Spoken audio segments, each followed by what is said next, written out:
I'm really inspired by the collaborations that have happened. The fabric artist working with the painter, the musician working with lots of other musicians, all of whom started because they met each other in conversations around any of the things that we were doing. That sparked my interest there because it let me do things that I hadn't normally thought about doing. That it's for everybody, and that the arts helps people come together and communicate and learn about each other. This isn't a 3-year fix, this is a marathon. I remember at one point saying that I'm not Martha Stewart, so the snack table was underwhelming, but I think everyone had fun anyway.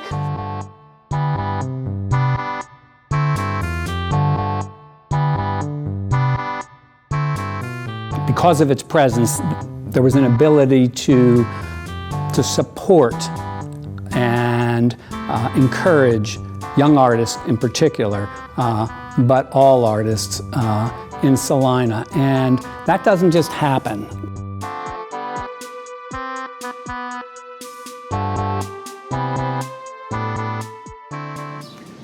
Hello and welcome to the Spark video. My name is Brad Hoppick. I'm the president of the board for Spark, and I'm also a musician and painter. I'm Lori Brock. I'm the manager of the project, and I'm a writer of poems and essays. I think I'm just going to ask you some questions, Lori, and we'll just talk a little bit and have a conversation about everything going on. Sounds good. First off, I'd like to talk about the grant that is funding this and kind of the impetus of where all this comes from. Specifically, when you first heard about the opportunity for this grant, what was your inspiration for Spark?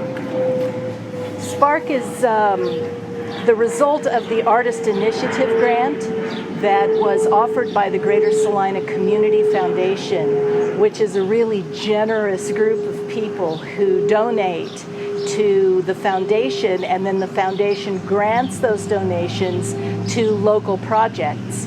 And it was Brad Anderson at Salina Arts and Humanities who became aware of the project that was being funded and asked me if I would like to help write the grant and also to work with people in the community to sort of conceptualize what it is that we wanted to do. The Artist Initiative took off after what was really decades of expressed community need. As a working artist in Salina for the last 3 decades, I had known about that vacuum or that hole that existed, and knew from our most recent cultural plan for the city of Salina that was completed and adopted in 2008 that was an area that had been identified and not acted upon in the first 5 years or so of that adoption. What happened with the opportunity through the Dane Hansen and Greater Salina Community Foundation grant process is for us to begin having that conversation and finding that expressed need and defining it a little bit better. Let me say this, Salina already had a strong artistic community for many years. But for a lot of people that began to participate in Spark, they didn't necessarily always feel that they were a part of that. They were maybe a little bit more new to the scene, no matter what their age was or what their type of art was. And so they were kind of new to that. And so that brought people in, you know, from all over Salina for a variety of things, and again, made them feel like they were now, because of the people that they met and the support that they received, that they were a part of an expanded artistic community. Yeah, I was pretty much a hermit living at home until Spark came along. And it was an opportunity to meet other artists, and I remember the big opening night where you had a lot of people coming in, and there were people up doing things, music and poetry, and people brought artwork, and it was really kind of a fun gathering. So I've done some signs for busking, and actually went to a lot of the busking just to hear different artists sing, so I got to meet some new groups. I also did some things that I might not have done otherwise. I attended some poetry readings and went to some of the series at the library, which is not something I had even heard of before, so it kind of opened my eyes to other things going on surrounding that. From the outset, where did you see Spark going? I was hoping it would get bigger, but in terms of time and in terms of inclusion. I hoped that more and more artists would see the potential value of networking and of professionalizing, working on their professional growth. And I think that's happened. And I think that what I see happening is that this is going to be turned over to an alliance of artists to create their own destiny. At the beginning of Spark, I knew I wanted to participate in meeting other artists and collaborating with other creative people in the community. And early on, I organized a writer's mixer, which we ran similar to the speed dating style, but with writers only, which is as awkward as you can imagine it would be. And it was just an open invitation to anyone in the area that was a writer and interested in coming and meeting other people and reading. You were supposed to bring 3 pieces of work, just short things to read and introduce yourself to other people. And it was just a great experience, just the different people that came out of the woodwork and having this opportunity to see that there were other people like you in this area also doing this thing that we all loved. I think with internet culture, we've all really squirreled away, and so having places like Spark that are free to go to, where you aren't required to spend any money, or there's really little investment except for your time and showing up, and that's such a beautiful thing in this pay-to-play world. Spark has put buskers on the sidewalks before the shows at the Stiefel, arranged to have musicians and singers performing at many other local venues, including at the Salina Public Library before the Spring Poetry Series readings. These informal musical events have given the wider cultural community, and really all of Salina, an opportunity to hear some very gifted musicians and singers, many of them just starting out.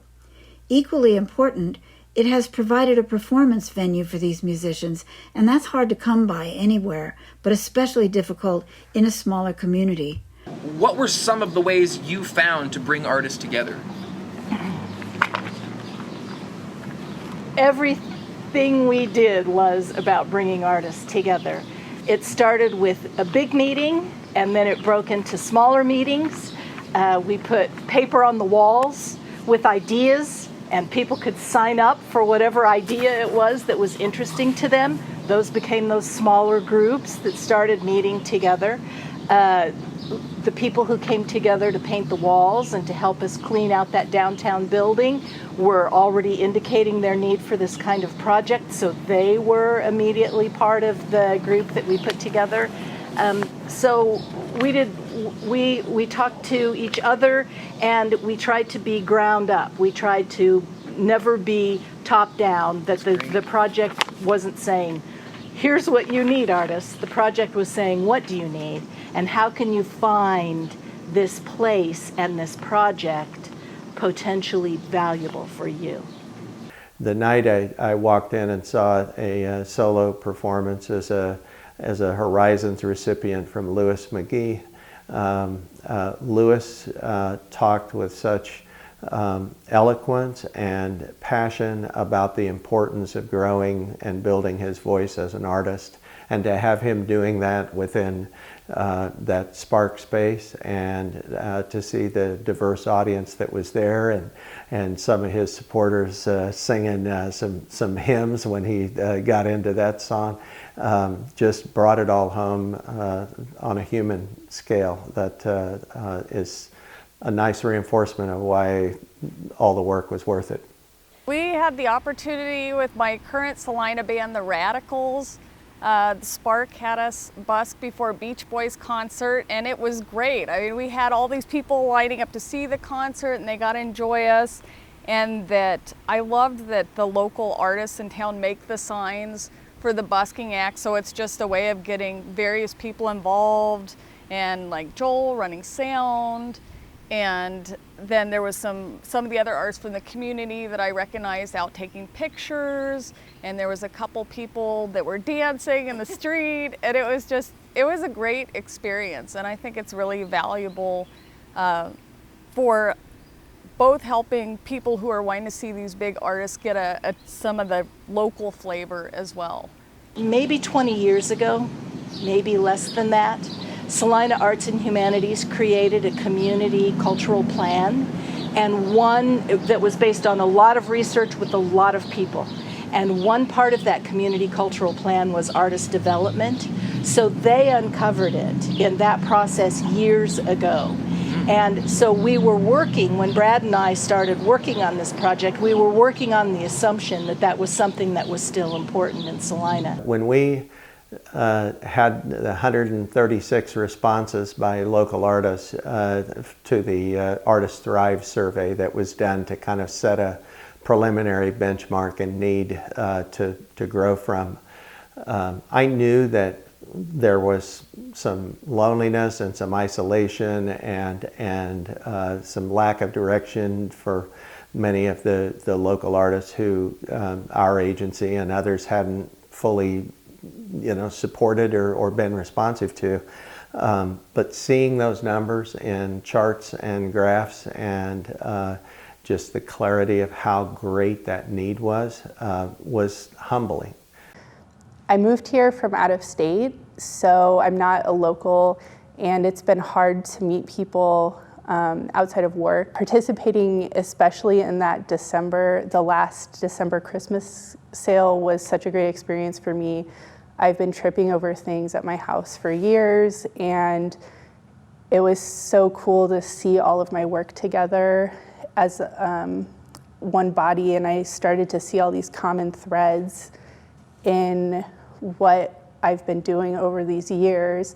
And I really hadn't had that moment since I graduated from art school. So that was really fun. And then I really just enjoyed being around all of the other creative people that sold work at that show.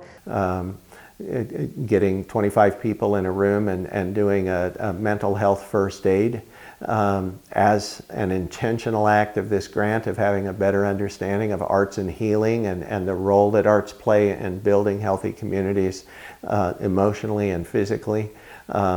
Those kind of quieter acts that may not seem so flashy or don't end up an exhibit are going to change the fabric of this community.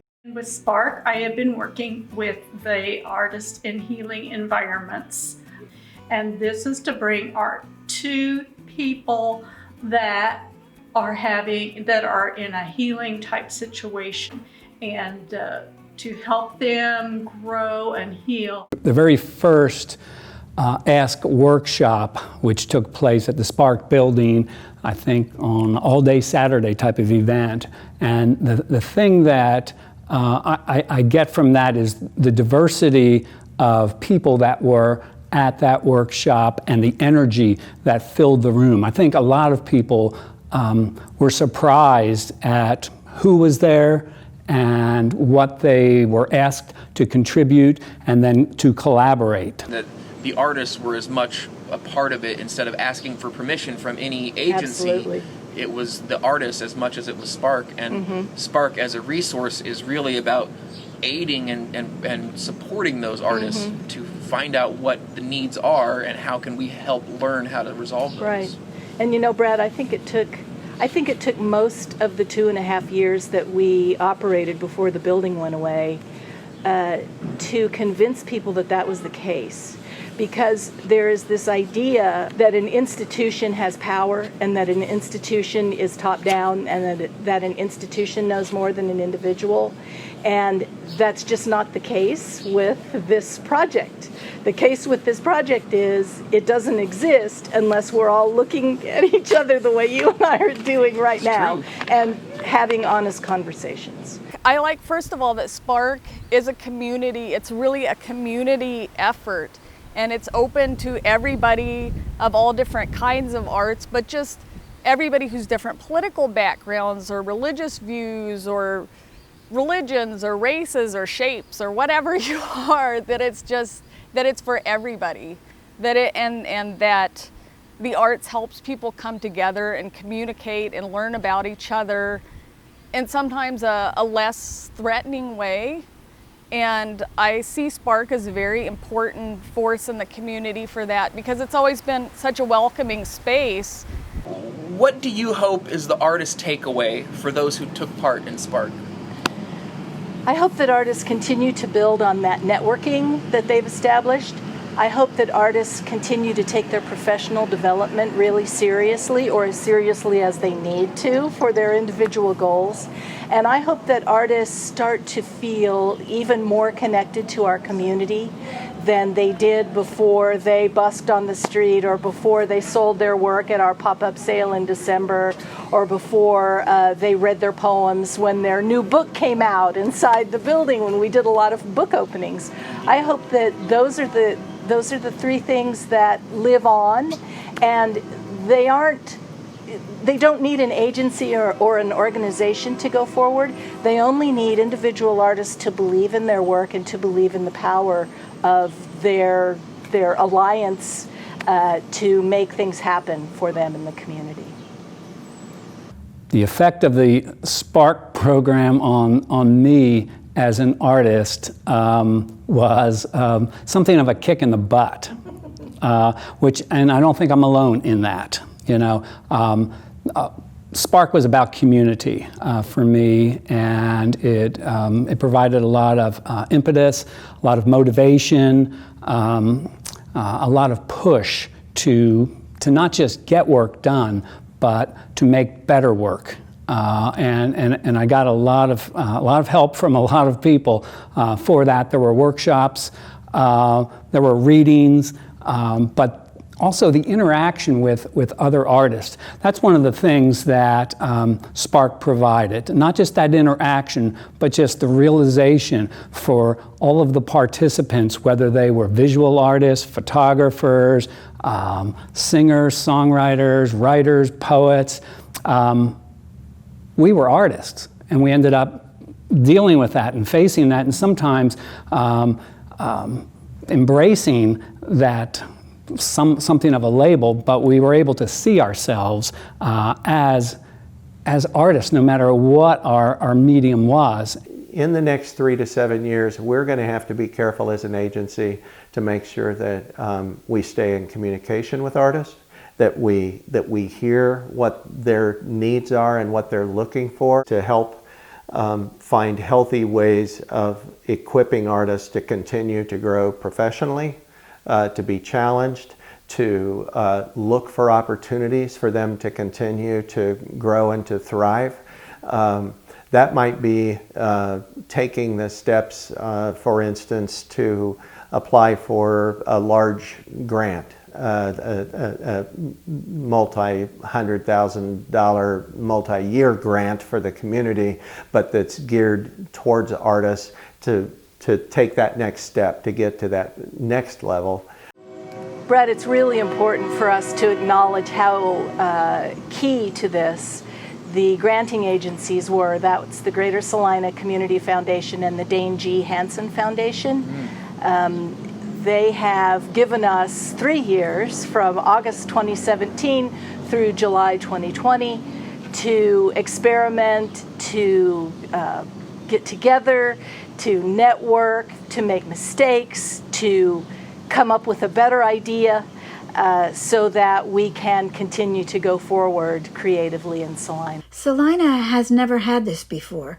The informal, welcoming spot that felt like an artist's hangout and offered local writers, visual artists, and musicians a fresh new sense of community. But Spark is far more than a building. It really is a philosophy of community among artists, musicians, and writers. And that enriches everyone in this town and this region.